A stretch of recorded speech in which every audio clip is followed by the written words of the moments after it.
recording, and I'm going to pin.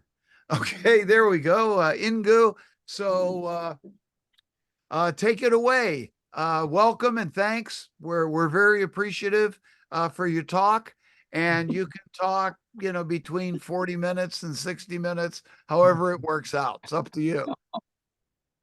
Okay. Thank you for the invitation. This is really honored to be part of this meeting, and especially this remarkable, deeply committed to Korean society as part of the world.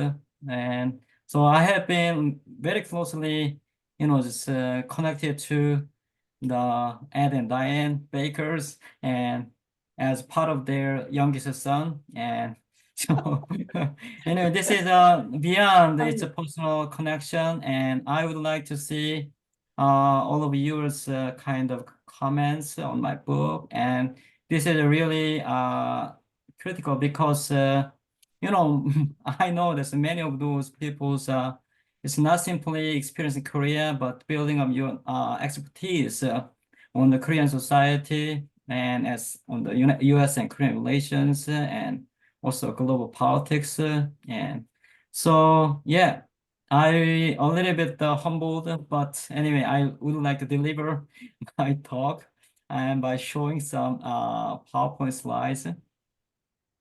And could you see this?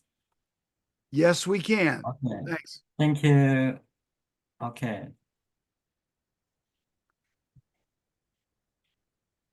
So as Frank announced, the book, this talk is based on my recently published book, and so I will talk about the 30 minutes and to deliver my somehow key ideas of the book.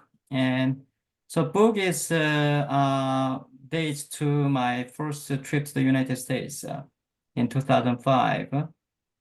I met several American missionaries and Korean Americans, and who told me that they worked for democracy and human rights in Korea in the 1970s and 80s. The story is quite stunning because I have no idea about that. I haven't heard any at all.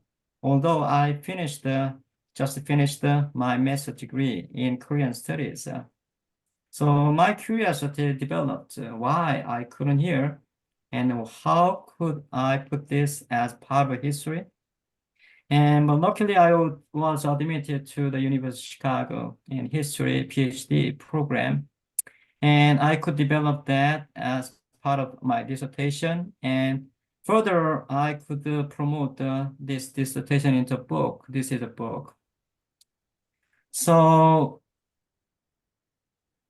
just you all know, and part of your experience and this Korean democratization. So many of you just can comment, and so some of you just published your memoir and also working on your memoir. So perhaps you might know better than me. But based on my observation of these excellent books, some of those I put this on the slides. And generally, Korean democratization typically interpreted as somehow relying on framework that's the repressive regime versus society.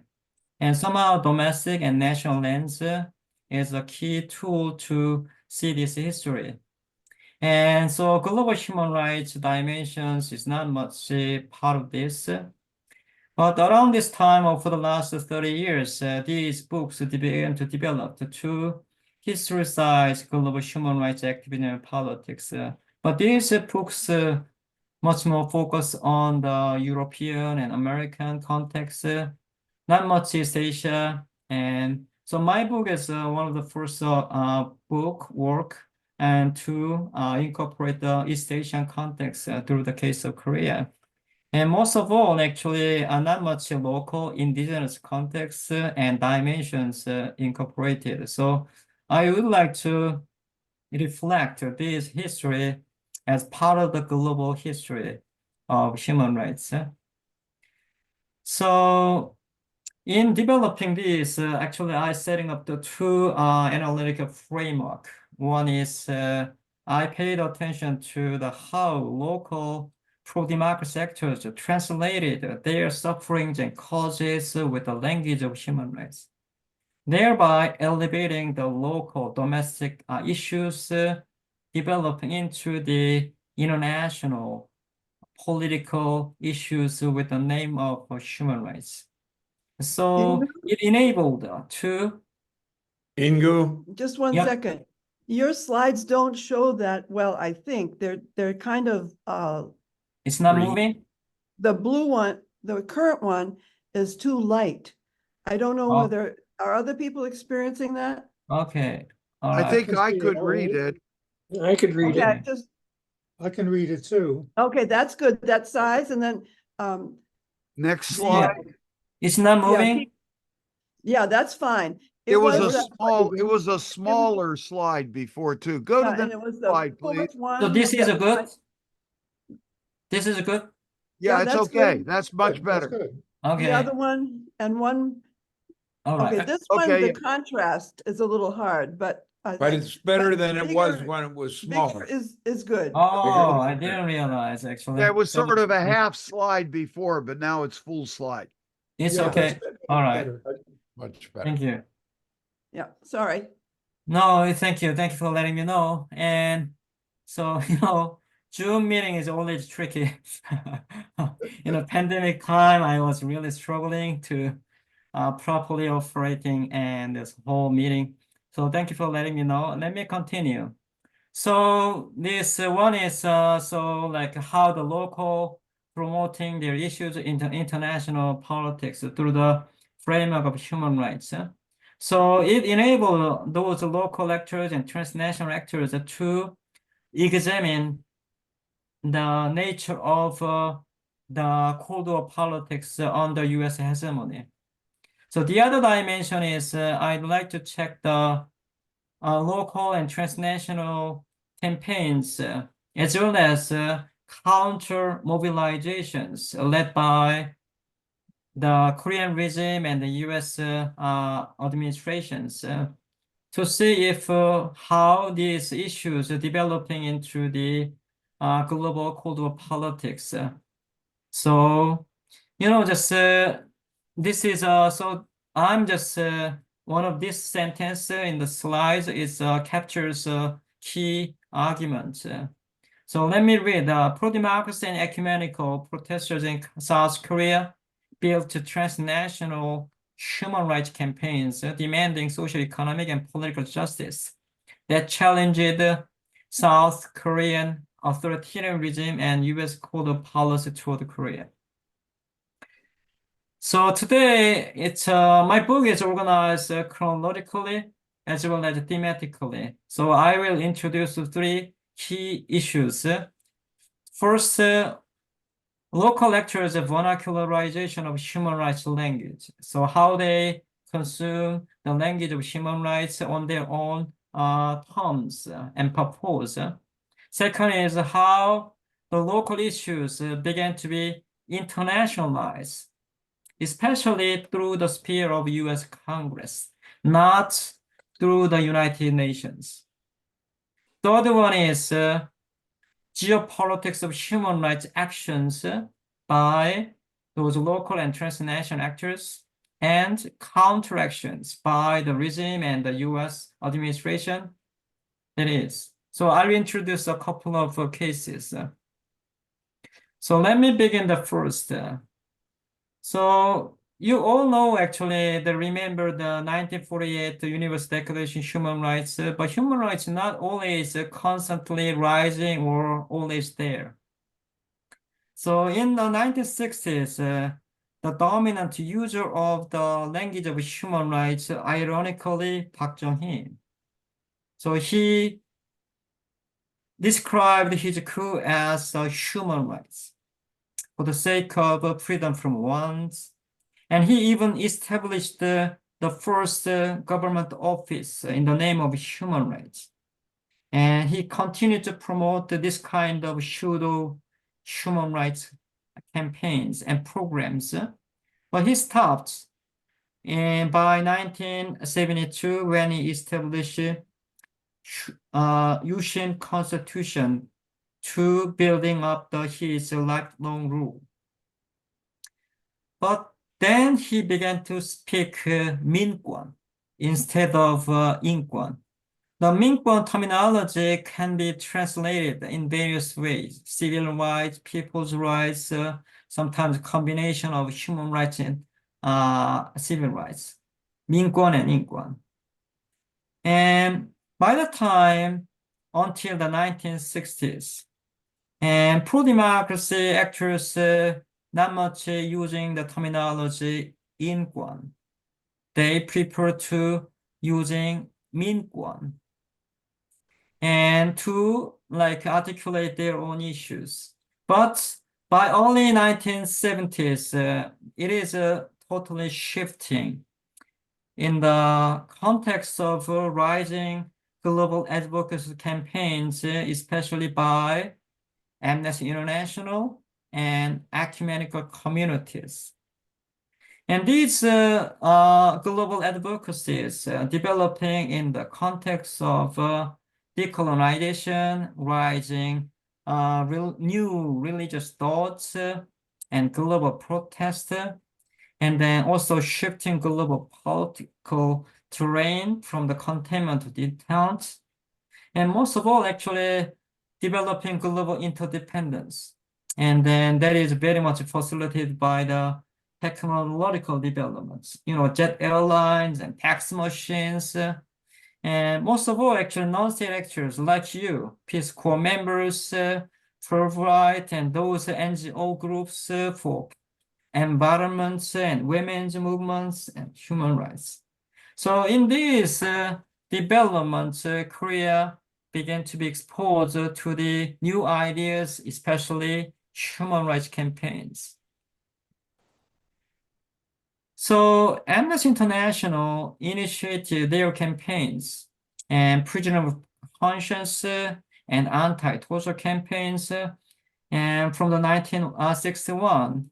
These ideas and campaigns delivered to Korea by late 1960s, and Korean pro-democracy actors were quite stunned to imagining their kind of Amnesty International campaigns would be a critical platform for their democracy. But this kind of imagination did not correspond with the Amnesty International's rule, especially political impartiality. In this rule, and the local actors should not engage with the local political issues. So practically speaking, Korean actors cannot establish a Korean chapter to work for Korean democracy. But, the Korean actors, as the situation is getting worse, they work hard too. And so Amnesty International demanded Korean members promoters to follow the rule, and then Korean actors promised to do so. But they also imagined and articulated a concept so-called double purpose.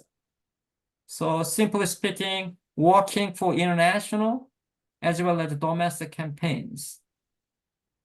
So, by March 1972, when the chapter is established, and so several months before the Yushin Constitution, already the situation is quite getting strict, and in political freedom, and then also in conjunction with the developing industrialization process. And so Kim Jae-jun at the center, and then person is Kim Jae-jun. He is a key leader of ecumenical communities. He is saying that in his inaugural speech, it is a natural endeavor to build a global channel through which global voices of conscience can together deliver our outcries. So he is presenting much more on the local perspective rather than promising the local and global or Amnesty Internationals and the rules of campaigns. So next person is Han Seung-eun. The other person is Thomas Hammarberg. He is Swedish, but he is a key member of Amnesty International committee. But this kind of double purpose is quite facilitated because some of the members already connected to the other global campaigns that is led by World Council of Churches. So World Council of Churches very much somehow different. And Amnesty International as a secular organization focusing on civil and political rights that could and prioritized over the socio-economic rights. But World Council of Churches promoting bottom-up and maximalist, incorporating the social and economic rights. And then they encourage the local actors to conduct a national consultation as part of the building the global mandate of human rights. So they're seeing that as a human rights issues and as a political matter, and also injustice in the world from the point of view of the poor and the underprivileged and the oppressed, and paying more special attention to economic factors. So these ecumenical communities, World Council of Churches, global human rights advocacies, were envisioned and then practiced through the developing theological concepts. There are two especially important concepts. One is a mission, and that is 선교, and that is a very much theological term. That is a mission of God. Is very much giving that idea. And that is different from the traditional concept of the church mission that's in 전도, and that's highlighting individual salvation. In contrast, this ecumenical mission is highlighting social salvation. And another term is the 현장 or field. So these oppressed areas in the context of industrialization and urbanization is called field, and in which those missionaries and ecumenical actors should involve in. So they also adopted American campaigner or political theorist Saul Alinsky's community organization programs as part of the activism method. So when the situation getting worse and these actors shifting their ecumenical activism toward the political salvation programs, especially from the 1973. So on the top, just the person who is standing, that is Saul Alinsky in the 1965.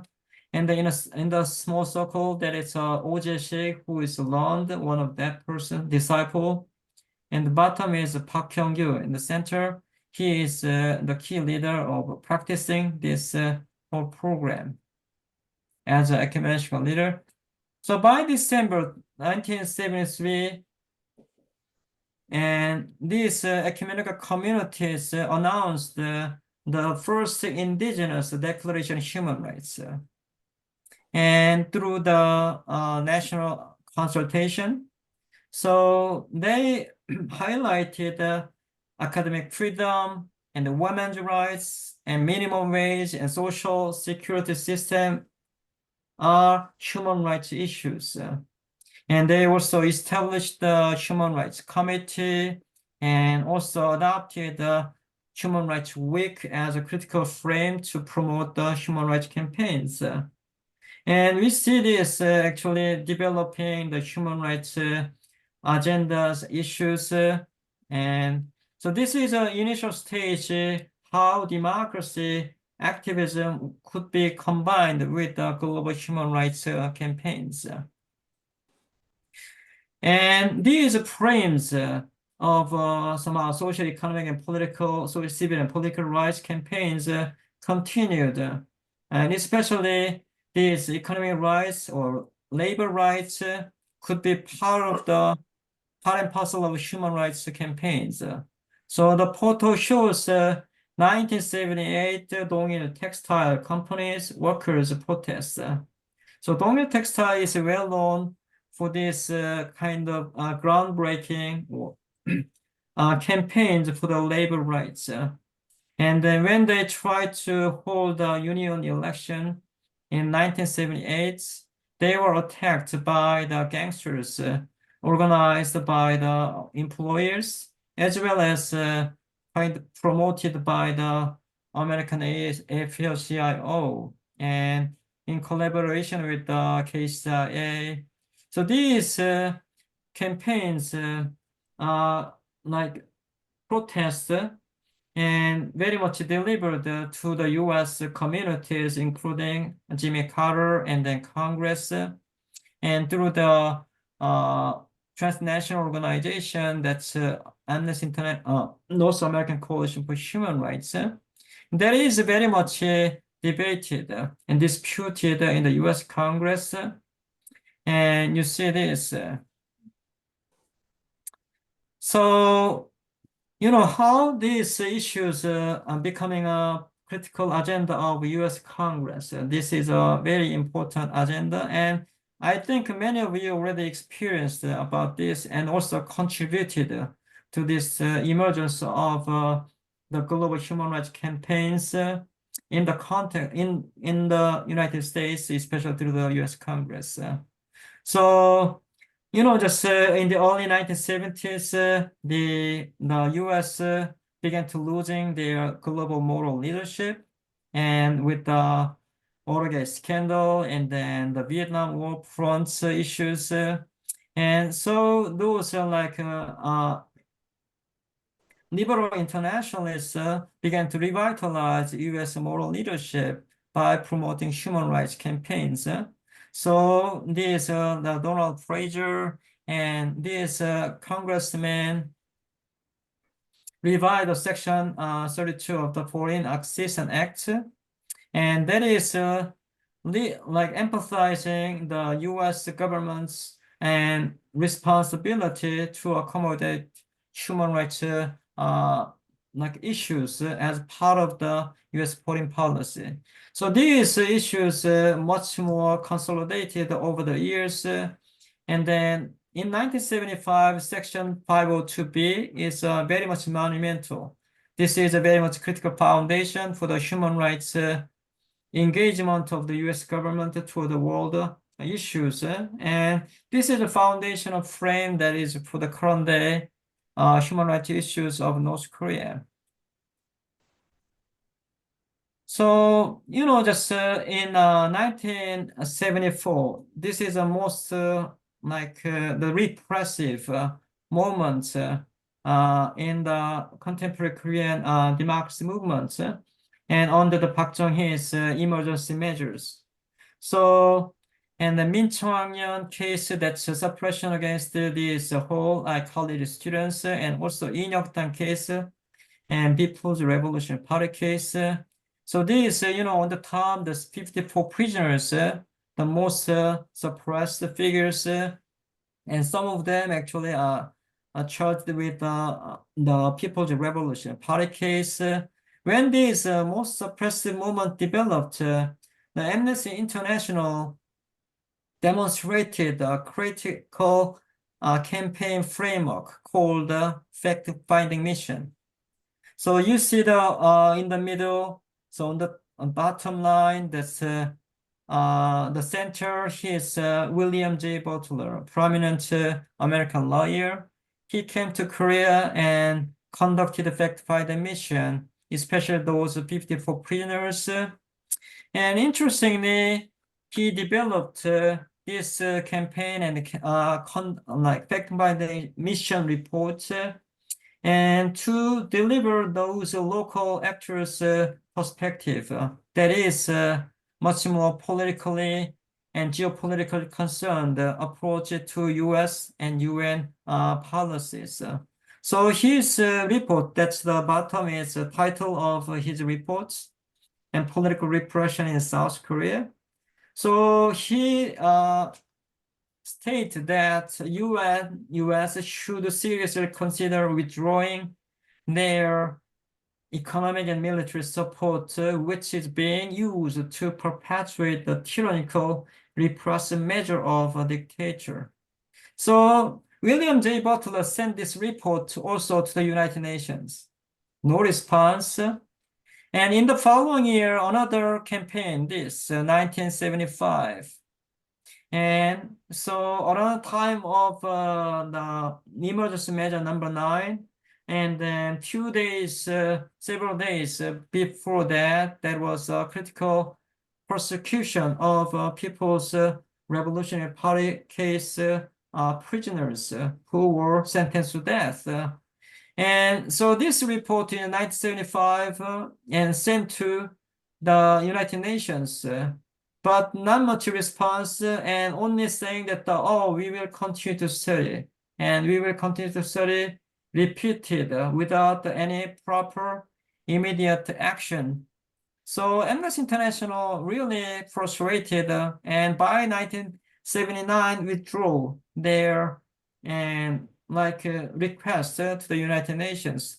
So this kind of context is very much promoted the rise of U.S. Congress as a real ultimate and epicenter of global pronunciations or politicizations of human rights issues in Korea. But I'd like to emphasize this, there is a counter and actions led by the Korean regime and the U.S. governments in conjunction with the rising pressure on the U.S. Human rights policies. So these all, this internationalization of human rights campaigns, targeting at the U.S. administration policies. And on the first day of human rights hearings on U.S. Congress, the U.S. State Department issued this special report. And then as a critical frame to counteract this, the human rights campaigns from Korea and across the Pacific.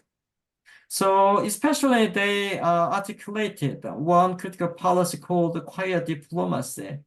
So quiet diplomacy is a critical term to describe diplomatic approaches on certain issues like human rights. So rather than speaking out and to criticize issues of human rights in local governments, just approaching, behind the scene, like a track, and to induce, especially kind of seemingly progressive liberalizing actions, like releasing critical prisoner of conscience. But with this, the U.S. government can claim, the situation getting better. So now just the human rights issue is not there. So this kind of frames is worked not only Ford, but furthermore, just Carter and Reagan very much consistently deployed this matter. And so one of the first critical moment was November 1974, when the President Ford visited Korea. So this is the first time the local campaigners, especially many ecumenical, and then also those the transnational actors like Fulbright and the Peace Corps members, and those people protested, and then against the U.S. President visit to Korea in the name of human rights. So, and at the same time, U.S. Congress initiated bills to restrict the economic and military support So this created a huge debate. But in this context, the Kissinger, and you see this, the three figures sitting on the same table. And then he said that a few days before Ford's visit to Seoul, I would have a small meeting with Park Chung-hee and give him the sense that you are behind him. Overthrowing Park Chung-hee could lead to incalculable consequences. You could quietly tell him he could make it look a little better. So look a little better is a really important metaphor, always serving the Carter and Reagan, and indicating such critical figures like Kim Dae-jung.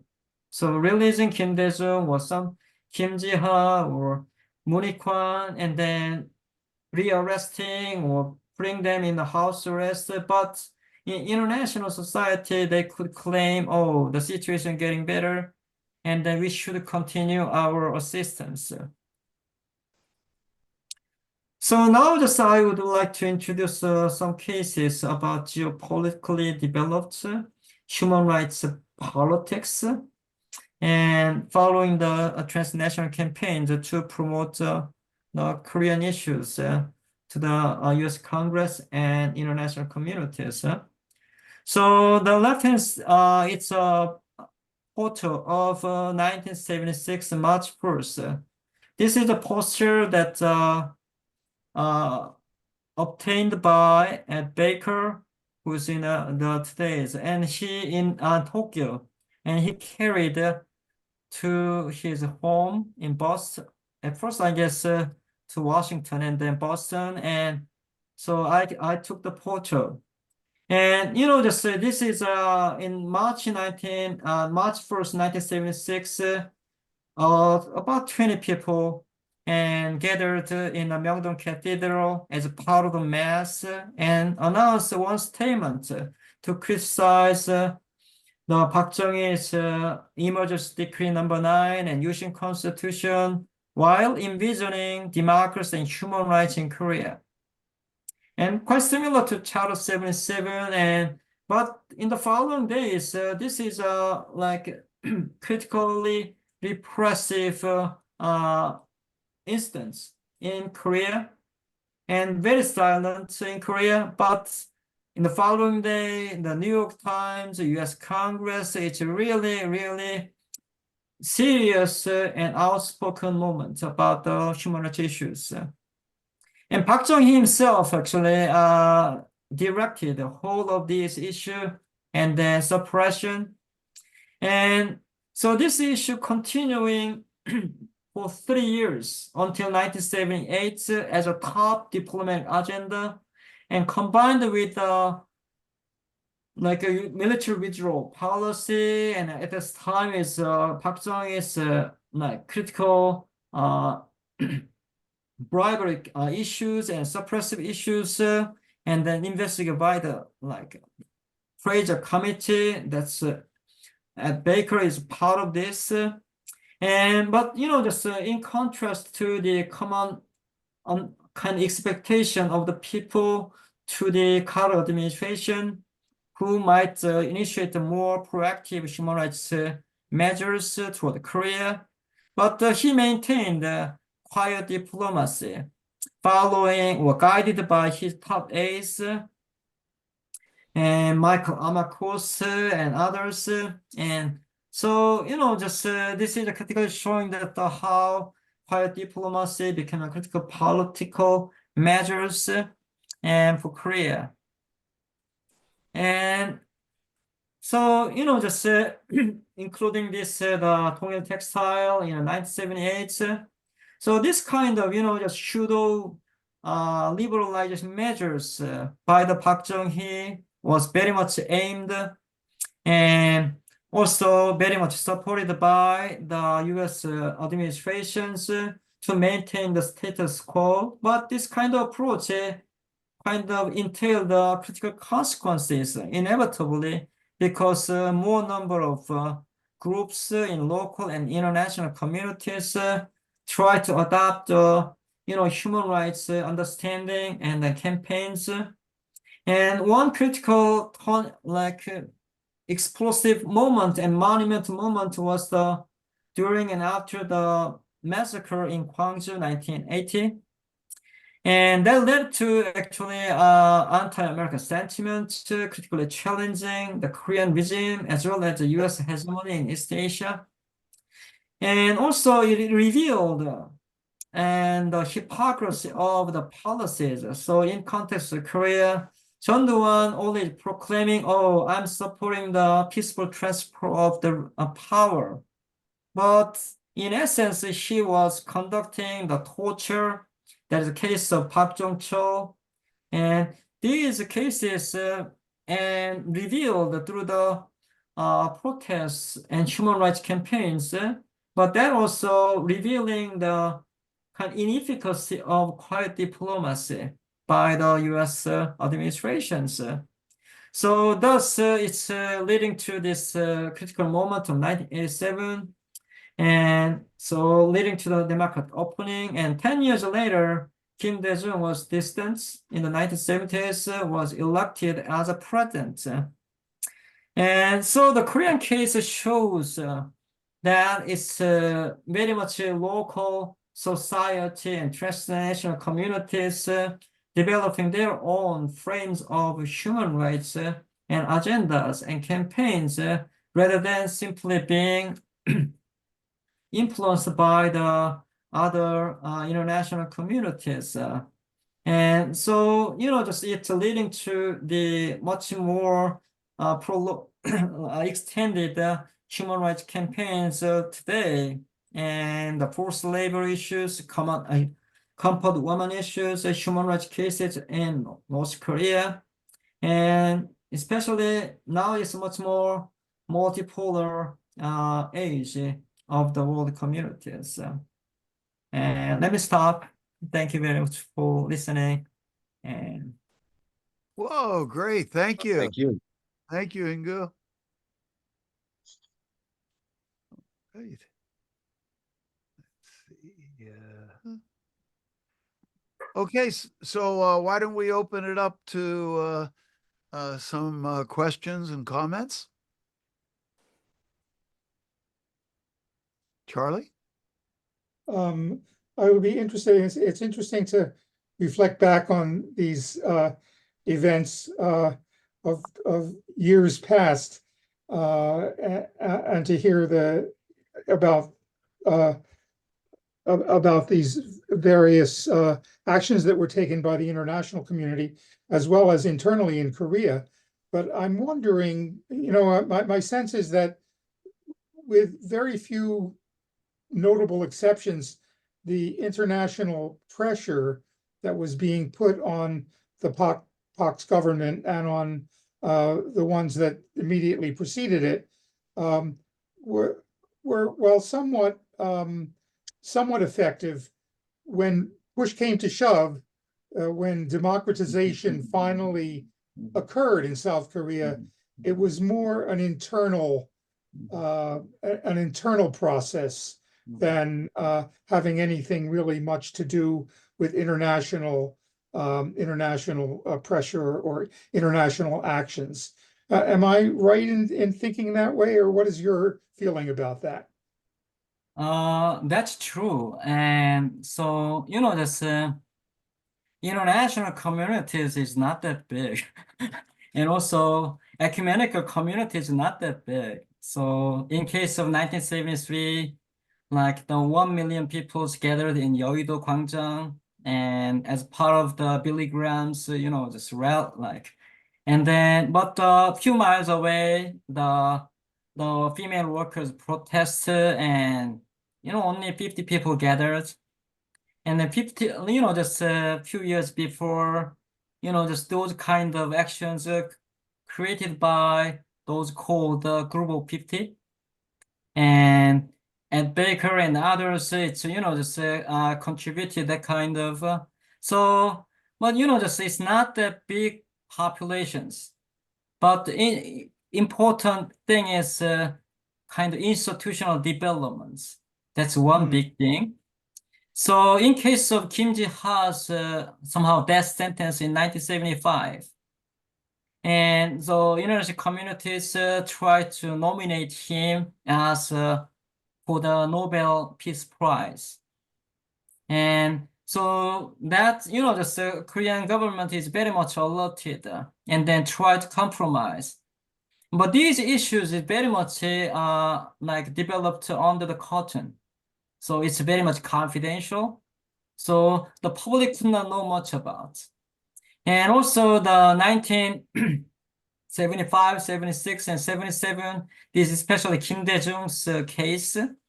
And so it's not much known, but the issue is the Kim Dae-jung, like in case of the U.S. Congress legislation process, creating really like serious kind of fear to the Korean governments. And so that should be counted.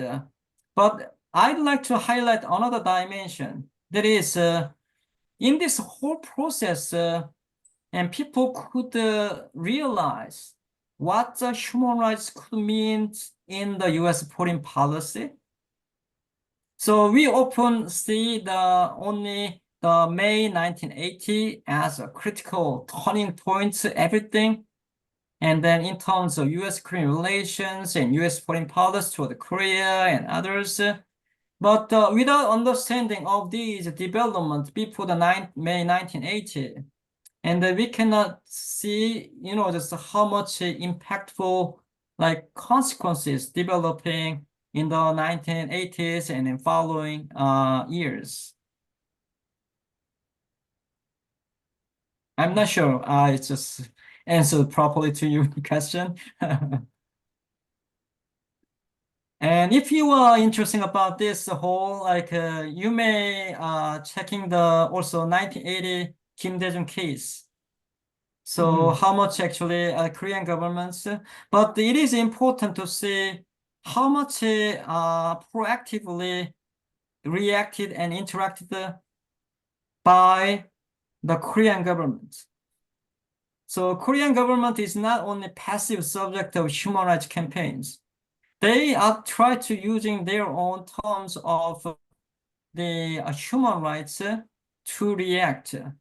So how they try to commit to this kind of issues, reflecting how much strong campaigns have been made by those local and transnational actors.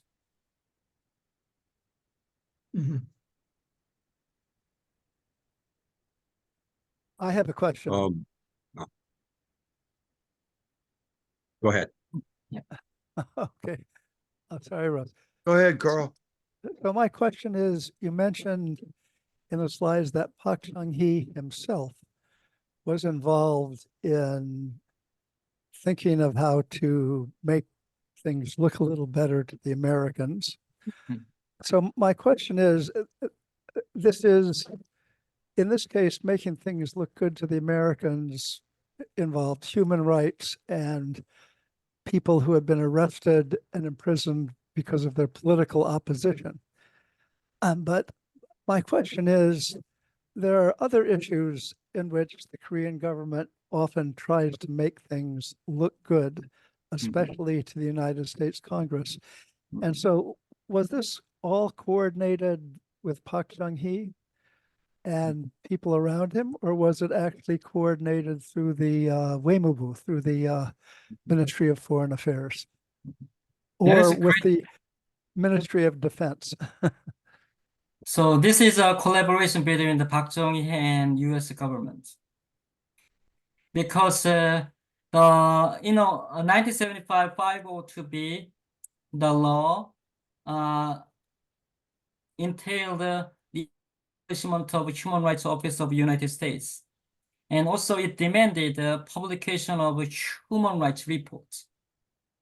And that is the first publication from the 1977. And human rights report is really important because based on the record of that report, and U.S. government can assess the amount to assist Korea.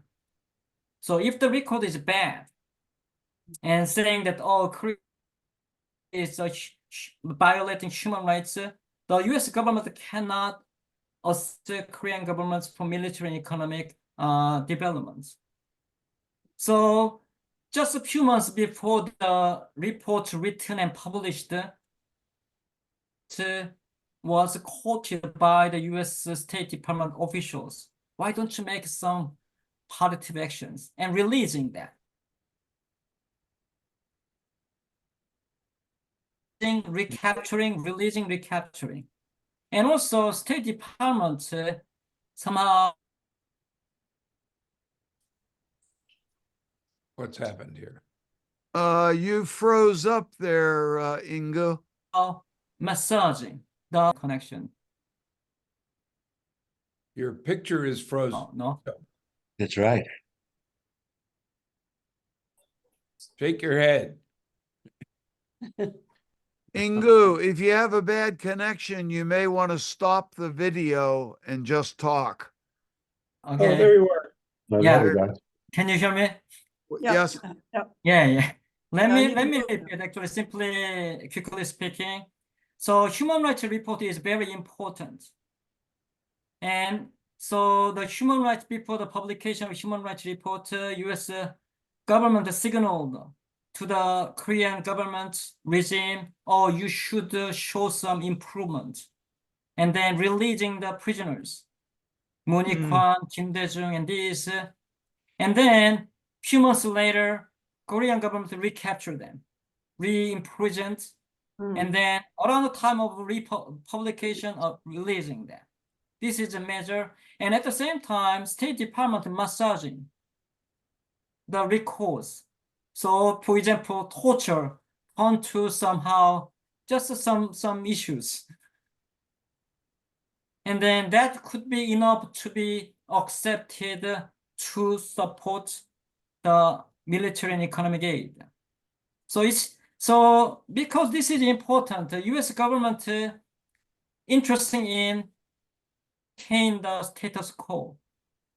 And the code was stability or consensus. And so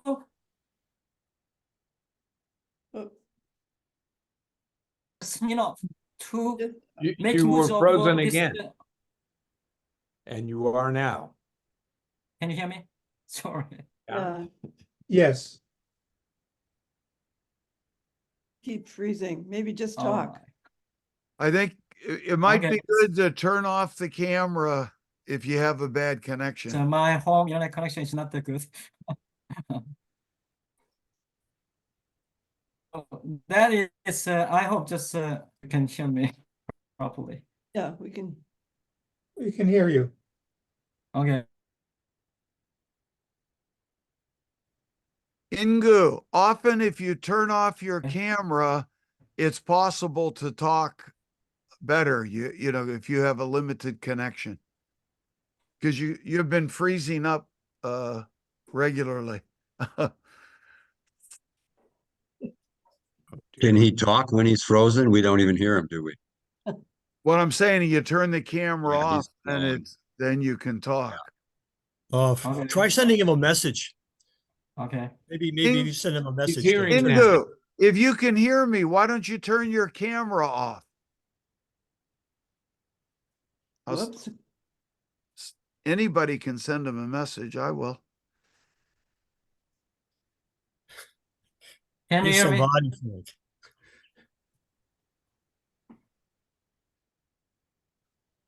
Looks like he's been censored. I don't think so. Not by me. KCIA is still around.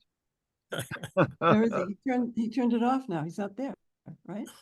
No, I I can think see he's him, there. but It's it's just frozen. frozen. And it's not likely that he's going to read the message I just sent. Well, it's 54 minutes now. What do you think? Maybe we should break into some groups for Well, discussion. Could I ask a question before we do that? I'd be Sure. interested in Ed, since he was mentioned in Turning the camera talk off. Okay. I will. times. And also, Okay. has been very much plugged into these developments over many years, what his insights are into the whole course of democratization in South Korea, beginning from the time that Ingu's talk began, from back in the right after the coup, and on, up until the 90s, when the late 80s and then into the 90s, when democratization started to take hold in South Korea. Okay, Ed? Very broad question. Uh, Did Ingu get back at all? I don't No, know who's Like, involved can you now. talk now? But we know we can't see you. Can you talk?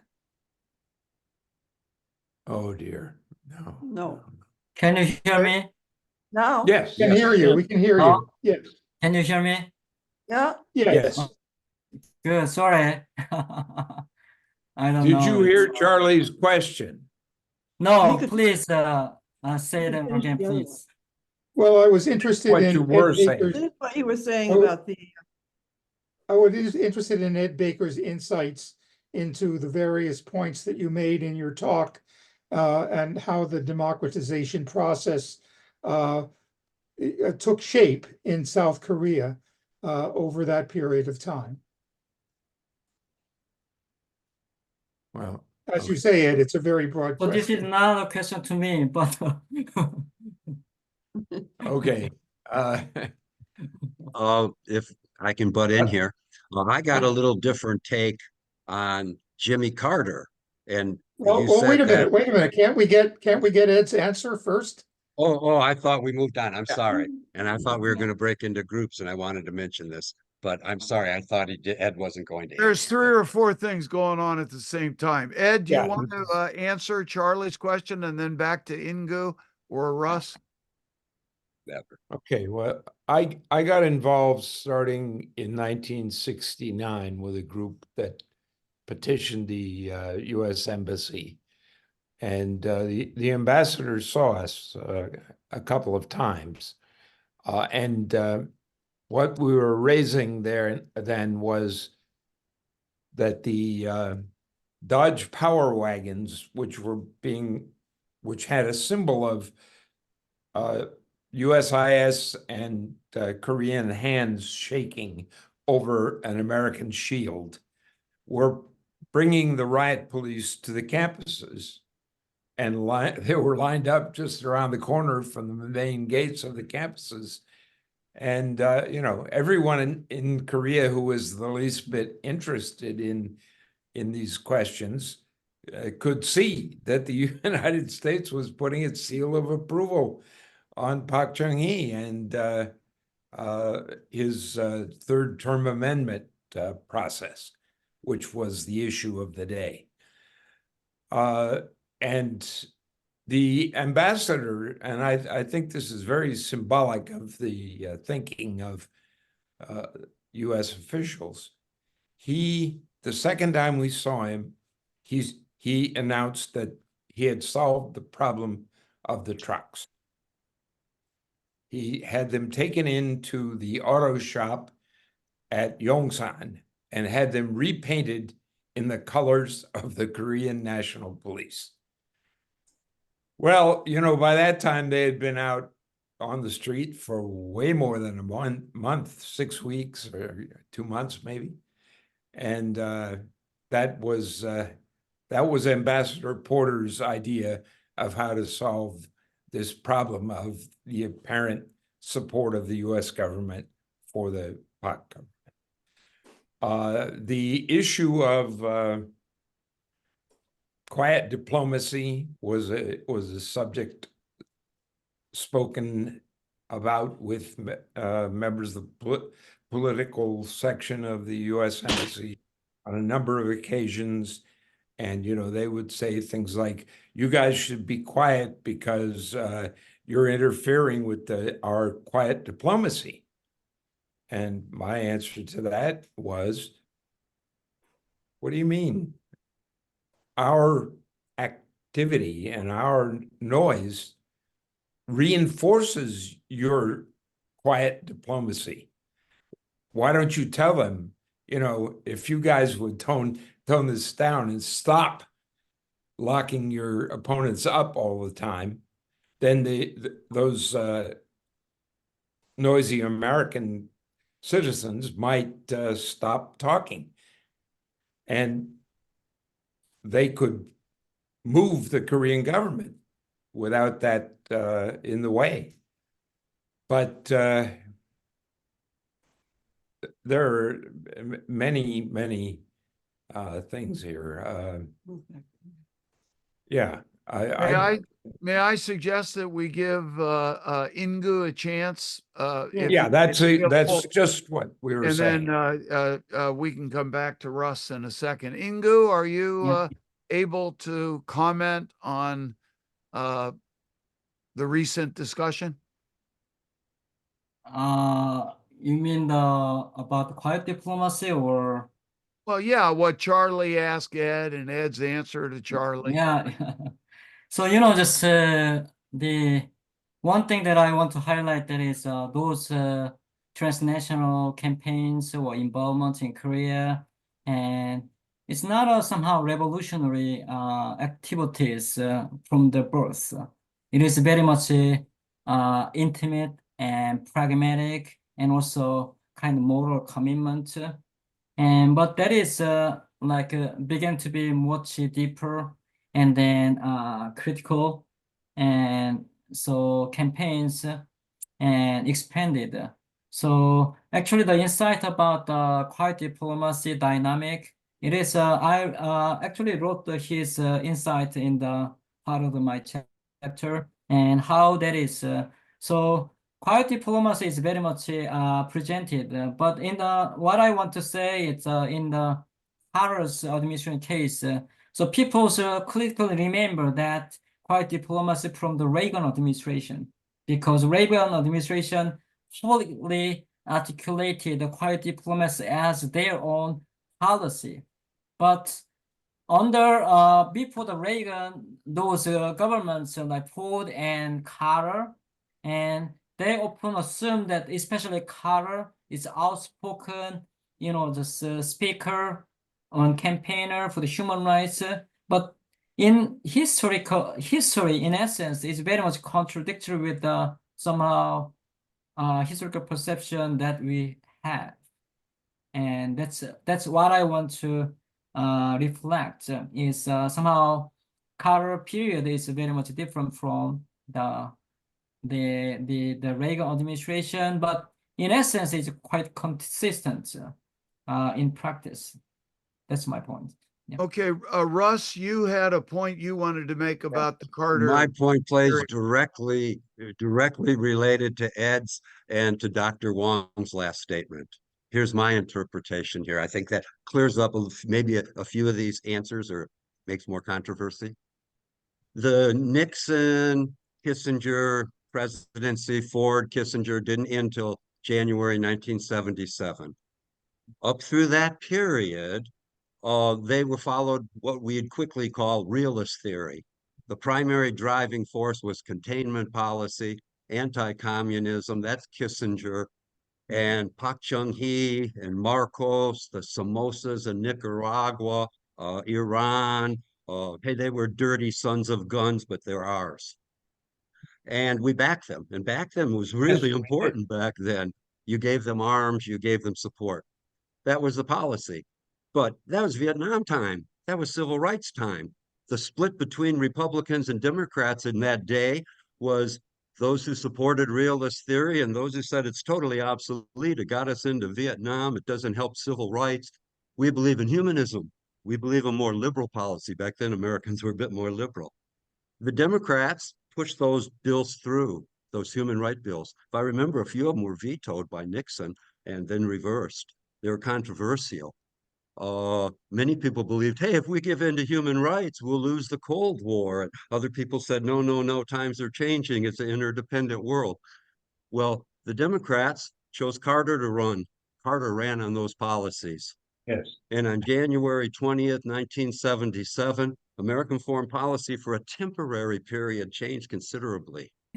all of a sudden, more important than containment was human rights. And Jimmy Carter, in that sense, he's a good guy, man. We don't want all those prisons in Somoza land and Iran and Korea. We want human rights.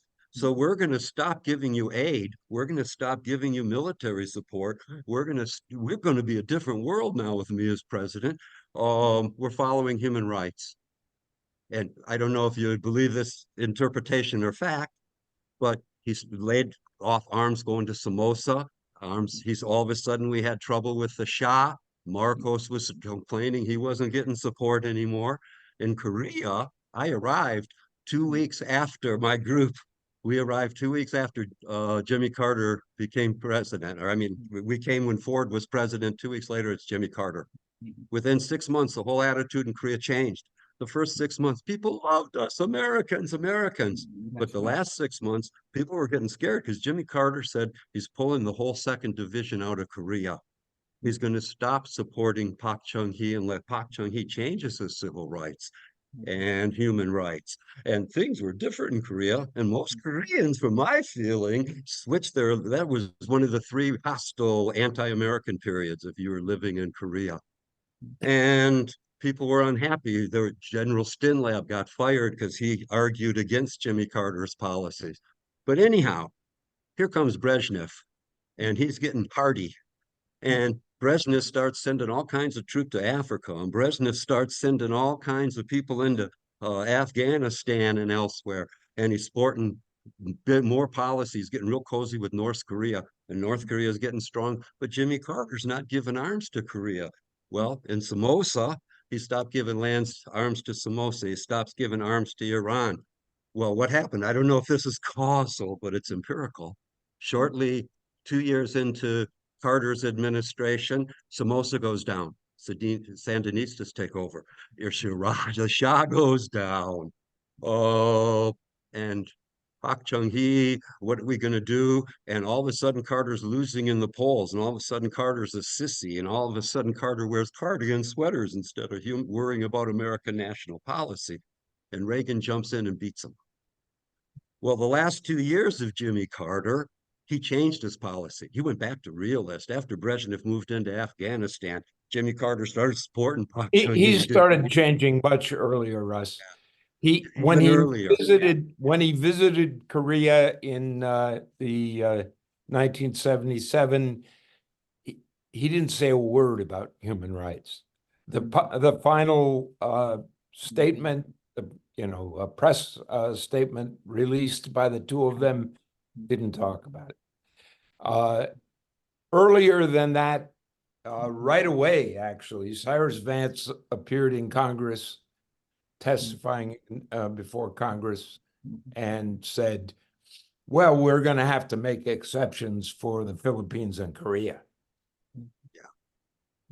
Immediately. That was within a few weeks.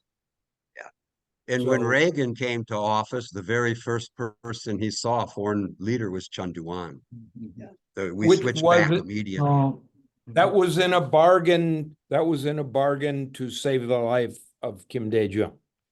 And I think that Reagan just didn't bargain hard enough. I mean, he didn't have to give Chun Doo-hwan that privilege.